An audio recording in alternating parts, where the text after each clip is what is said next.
Hi అమ్మా, welcome to Rama kitchen. నేను ఈరోజు పాలకూర టమాటా వండుతున్నాను అమ్మా.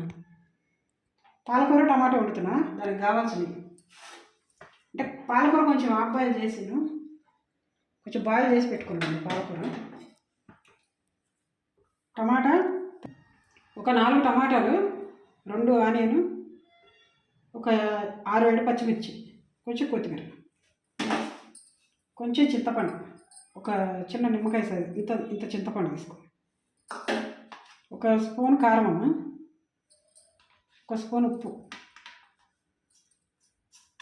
ఇది కూర మసాలా కారం, ఇది వేస్తున్నాను.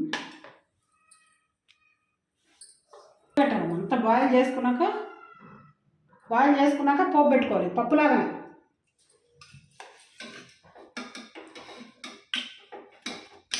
ఫస్ట్ టమాటాలు అంటే మళ్ళీ పోపుకు కావాల్సినవి చూపెడతామమ్మా. ఇది మా అమ్మ చేసేది, మీ చిన్నగా ఉన్నప్పుడు ఇది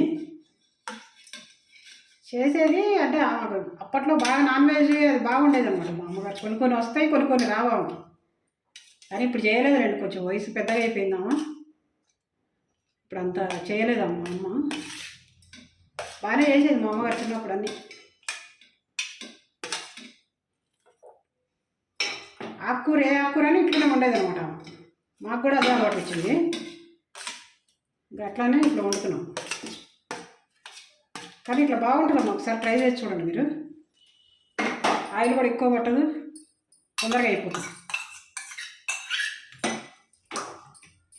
ఆయిల్ ఎక్కువ పట్టదు మీకు,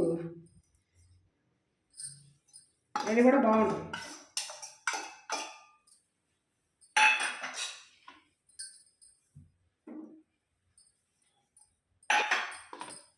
ఏమో సాల్ట్ కూడా వేస్తున్నాను.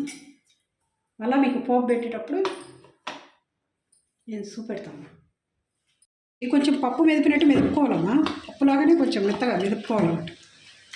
అన్ని పచ్చిమిర్చి కానీ అన్ని టమాటా ఇదంతా ఇట్లా మెదుపుకుంటే మంచిగా ఉంటుంది టేస్ట్. అంటే ఇట్లా ఆకులాకులు లేకుండా ఉంటుంది అన్నమాట. పచ్చిశనగపప్పు అమ్మా.